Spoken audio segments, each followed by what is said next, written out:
안녕하세요. 매일 시를 쓰르신 다선 김승호입니다. 오늘 9월 12일 금요일입니다.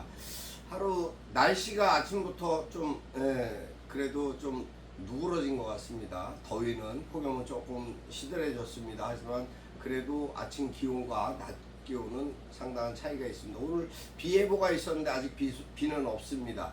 하여튼 하루를 시작하면서 또 하루가 한 주간을 마무리하는 금요일이기 때문에 여러분들의 마음이 또 나름대로 설레이는 또 그리고 나름 공무원들을 오늘 아침에 출근해서 시청 공무원들 맡았더니 많이 좀 들떠 있는 상황.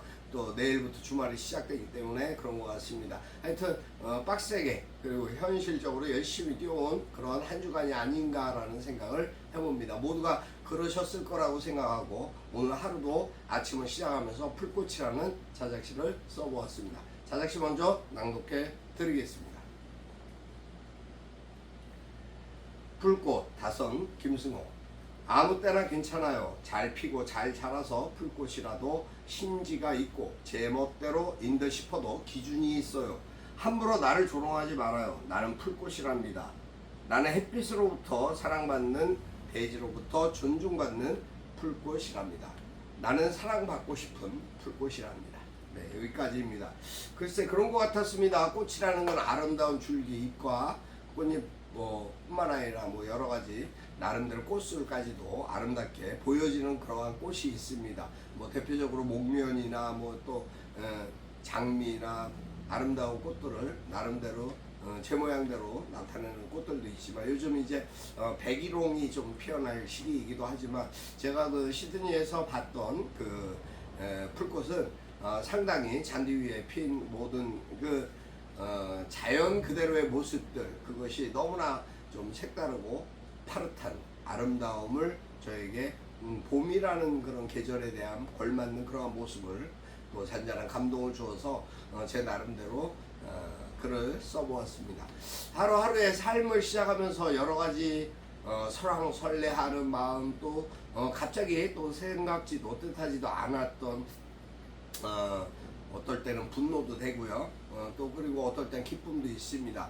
슬픔과 기쁨이 교차되는 그러한 일들도 많이 있습니다. 7일간 아무 죄도 없이 감옥에 gat혀 있어야 했던 노동자들의 심정, 그 316명 뿐만 아니라 외국인 근로자까지 거의 한 30명 정도가 되는 것 같은데 그 분들이 겪어야 했을 그 노고랑 심리적인 압박, 두려움, 공포 이런 것들은 무엇으로 치료를 받아야 할지 참 막막하고 안타까운 마음입니다. 하루가 시작되었습니다. 새로운 하루를 시작하면서 오늘 느껴야 되는 또 여러 가지 일들이 있습니다. 국내의 상황들도 그런 것 같습니다. 안타깝고 답답한 그러한 참담한 일들이 너무나 많습니다. 아무튼 시창작 토크 오늘 1115회 시창작 토크 시작하겠습니다. 여러분 안녕하십니까? 지난밤도 평안하셨습니까? 여러분의 오늘은 어떠십니까? 하루하루의 삶을 어떠한 가치와 어떠한 개념으로 또 어떠한 자신의 주관이나 생각으로 하루를 열어가고 계시는지 그 열어간 시간 속에서 또 어떠한 부분이 더 나은지에 대해서 또 고민하고 생각하면서 자신이 일깨우고 개척해가는 그러한 시간들이 반드시 있을 거라고 생각합니다. 아무런 계획도 생각도 없이 그냥 하루하루를 무의미하게 보낸다라는 것, 시간을 무의미하게 보내는 것만큼이나 인생에 허비하는 것이 얼마나 안타깝고 가슴 아픈 일인가라는 생각을 해봅니다. 요즘 들어서 사회 이슈화되고 있는 일들이 있습니다. 미성년자 유괴를 예비하고 또 아이들에게 짜장면을 먹자는 60대 노인이 그런 이야기 그런 짓을 한다라는 것, 또 20, 30대 젊은 사람들이 또 등하굣길에 학생들에게 납치를 하기 위해서 유인하는 그러한 행위들이 전국적으로 지금 동시다발적으로 이루어지고 있습니다. 이러한 사람들이 어떠한 초범이다 어떤 그런 죄질이 어떻다 이런 피해가 특별히 없었다라는 것 때문에 훈방되고 그러한 그 조사를 제대로 받지 않는 그런 일들이 반복되면서 일어나는 일들이 그것이 얼마나 큰 일로 사고로 나타날지 우리는 예비하고 예측하는 시스템이 너무나 부재되어 있다라는 생각들에 대해서도 고민해야 되는 시점이 아닌가 싶습니다. 그런 생각을 해봅니다. 너무나 안타깝다. 그런 일들이 또 불안한 일들이 계속 일어나고 있는 이 시점에서 우리가 사회적인 어떠한 부분에 대한 공감대와 한번 깊이 있는 대화를 좀 해야 되는 것이 아닌가. 법적인 부분에 대한 것도 여러 가지 있습니다. 명동이나 우리나라 관광지에 찾아온 관광객들에게 욕설을 하고 그 나라로 자국으로 돌아가라는 이 괴성을 지르고 깽가를 치고 북을 치고 그러한 미친 짓을 하고 있는 사람들에 대한 처벌법이 자체가 없다라는 것이, 그것이 어떻게 개인적인 자기 표현이라고 할 수 있겠습니까? 그것은 그들에게 그 주변 상인들에게 업무 방해를 하는 것과 분명히 맞고요. 그리고 혐오감을 조성하는 그러한 일들은 반드시 법으로 어떠한 일을 제정해서 처벌해야 되는 것이 강력하게, 그것도 개인도 아닌 단체가 그렇게 움직이고 있는 것은 더더욱이나 폭력 행위 등 처벌에 관한 법률 위반, 또 조직범죄까지도 감안해서 강력 처벌해야 되는 것이 맞다라고 생각합니다.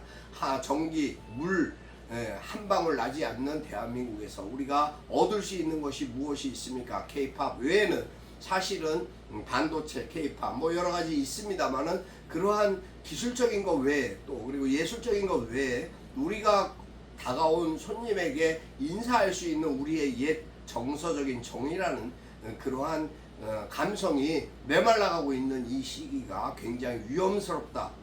관광이나 모든 자원들도 사실은 많이 고갈되고 있는 상황에서 우리가 외국인들에게 그 첫 인상과 이미지를 나쁘게 해서 다시는 그 대한민국 생각하기도 싫다, 가기도 싫다라는 마음을 누군가에게 주어진다고 한다면 그것은 외국인 노동자가 우리나라에 와서 피해를 받고 두들겨 맞고 죽음을 당하는 공사장에서 죽음을 당하는 그러한 폐단들보다 더 큰 악행이 되는 것이 아닌가, 저는 그렇게 생각이 됩니다.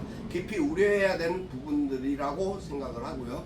중요한 거는 또 지금 34살의 해양경찰관이 중국인에게 조끼를 대신 벗어준 일로 인해서 본인은 정작 사망을 했습니다. 이재석 해양경찰관 그분의 사망으로 인해서 왜 꼭 그렇게까지 했어야 될까라는 안타까움이 있습니다. 깊은 애도를 표합니다. 아무튼 국내에 또 상황들 여러 가지 있습니다만 특별하게 어제 국회에서 있었던 어제와 그제 있었던 여러 가지 일련의 상황들을 보면서 참으로 안타깝다. 어떻게 저럴 수 있을까라는 배신감과 울분을 참을 수 없었습니다. 그러한 부분들이 어떻게 인성에 대한 문제가 아닐까 싶기도 하지만 어떻게 그런 상황들, 그런 태도들, 그러한 모습들을 보여줄 수 있을까라는 안타까운 생각이 정말 가슴 아프게 했습니다. 무엇보다 어제 100일을 맞은 취임 100일 맞은 대통령의 담화문, 또 기자회견 상황들, 그런 모습들을 보면서 그래도 그나마 위안받을 수 있었던 것, 그렇죠. 우리가 타협과 봉합은 다르다라는 말씀 참 깊이 공감이 됐습니다. 하여튼 처벌하고 밝혀야 될 부분에 대한 잘못은 밝혀내고 또 그것에 대해 처벌은 강력하게 이루어지고 또 통합이나 봉합해야 되는, 우리가 상처하는 또 다른 진정한 또 그러한 분들이 계시겠죠. 네, 보수적인 그런 분들, 그분들은 이제 포용하고 화합할 수 있는 그런 부분에 대한 통합이 필요하지 않나라는 생각도 하고 있습니다. 그래서 아마 그래도 대한민국 그래도 이번에 중국 대사로 노재현 씨를 중국 대사로 임명을 한 것이 아닌가, 그러한 생각들도 가져보기는 합니다. 물론 뭐 제 개인적인 생각입니다만 그분이 어쨌든 잘 해주시기를 진심으로 바랍니다. 5.18 시민단체에서 민주단체에서 반대하고 있는 마음, 심정, 그것도 분명히 충분히 이해합니다. 하지만 개별적으로 그가 충분히 지난 그때가 19년이었나요? 부터 계속적으로 5.18 묘지 찾아뵙고 참배하고 무릎 꿇고 사죄하는 모습, 진정성 있는 모습들을 우리는 기억하고 있습니다. 하여튼 그가 진심으로 국가를 위해서 뭔가 이바지할 수 있는 그런 계기가 마련되지 않았나 그런 생각, 또 그 아버지의 잘못 불찰을 또 그 회개하고 회심하는 그러한 자식으로서의 그 도리 자세, 그런 모습을 보면서 그가 잘해주기를 진심으로 바라봅니다.